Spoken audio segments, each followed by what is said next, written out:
Alléluia. Alléluia.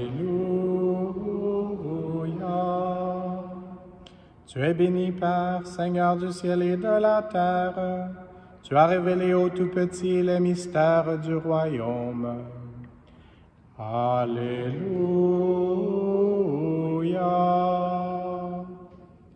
Le Seigneur soit avec vous. Évangile de Jésus-Christ selon saint Marc.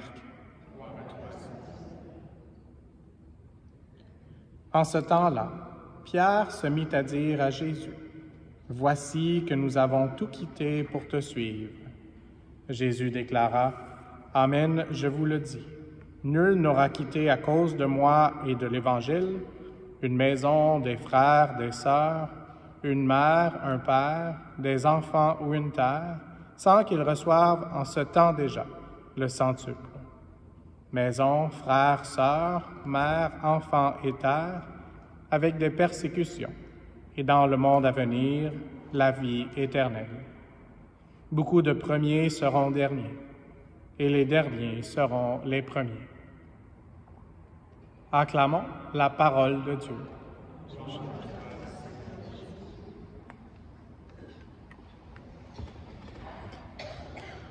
Dans cet évangile aujourd'hui, on entend la conversation entre Pierre et Jésus, et puis le thème est de tout quitter pour l'Évangile. C'est notre mission, d'une certaine façon, que l'Évangile soit notre priorité, ce qui veut dire de recevoir la bonne nouvelle et de partager la bonne nouvelle. Et donc ça, c'était dans l'Évangile qu'on vient d'entendre. Aujourd'hui, je vais faire des commentaires un peu en ordre chronologique descendant. Je ne sais pas si c'est une expression, mais c'est ce qui était le plus frais à notre mémoire et à notre cœur. Mais donc, un peu avant, dans la première lecture, on avait entendu parler aussi du sacrifice. Dans un sens, c'est ça que Pierre mentionnait. On a fait le sacrifice de quitter notre famille. Et puis pour faire un peu un commentaire que je pense que le pape François approuverait, Pierre disait « J'ai même quitté ma belle-mère ». Donc ça c'est un peu, souvent dans le monde hispanophone, la belle-mère c'est quelque chose qui est pas si difficile à quitter parfois. Je suis sûr qu'ici, tous ceux qui sont mariés ont des excellentes belles-mères. Et puis le Seigneur nous donne tout ce dont on a besoin. Mais dans cette première lecture, on entend parler du sacrifice de l'homme juste versus le sacrifice injuste. Et souvent, on fait la mention qu'ici, on n'a pas tellement besoin de projection de PowerPoint. On a plusieurs des images ici qui peuvent nous aider à comprendre ce qui se passe dans la vie spirituelle. Et puis, de ce côté-là, on a le sacrifice de l'homme juste, Abel, qui avait fait exactement ce que la lecture nous dit, qui avait donné de ses prémices, ça veut dire du départ et du meilleur, et puis qui avait donné même probablement plus que 10%. Et donc, le sacrifice de l'homme juste, c'est ce qu'on devrait demander avec Maman Marie, que nous puissions offrir le sacrifice de l'homme et de la femme juste aux yeux du Seigneur. Et ensuite, il y avait une autre expression qui utilisait le mot sacrifice d'expiation. Et donc, on doit demander au Seigneur de nous aider à demander pardon pour nos péchés en nous ouvrant à sa miséricorde, à son amour infini, pour qu'on puisse vraiment recevoir tout ce qu'on a besoin pour nous relever quand on a chuté.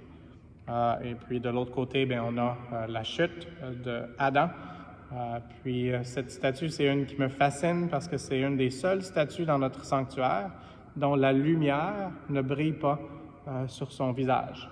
Presque toutes les statues ont un peu de lumière d'un angle ou l'autre, mais lui, il est encore penché et le Seigneur veut que nous levons la tête pour le regarder, pour qu'on puisse être sauvés, comme le serpent de bronze qui avait été élevé aussi, et puis que la croix, bien sûr, puisse être notre source de salut, notre source de vie, puisqu'il nous a aimés tellement qu'il a donné sa vie pour nous donner la vie éternelle.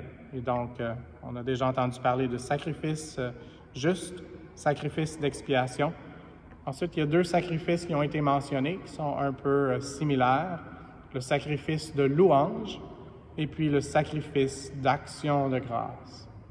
Alors, demandons au Seigneur de nous aider aussi dans notre vie à chanter, pas seulement quand on a un microphone, ou pas seulement quand on chante avec nos voix, mais que nos vies puissent être en harmonie avec le chant des anges et avec les commandements. C'est l'invitation aujourd'hui, c'est l'invitation à tous les jours. Et puis que de cette façon, on puisse offrir un sacrifice de paix, de réconciliation, cette paix avec Dieu et les uns avec les autres. Et puis, je veux juste terminer. Le sacrifice d'action de grâce, ce n'était pas dans la première lecture, c'était dans le psaume. Et puis, le sacrifice d'action de grâce, c'est une parole qui me parle.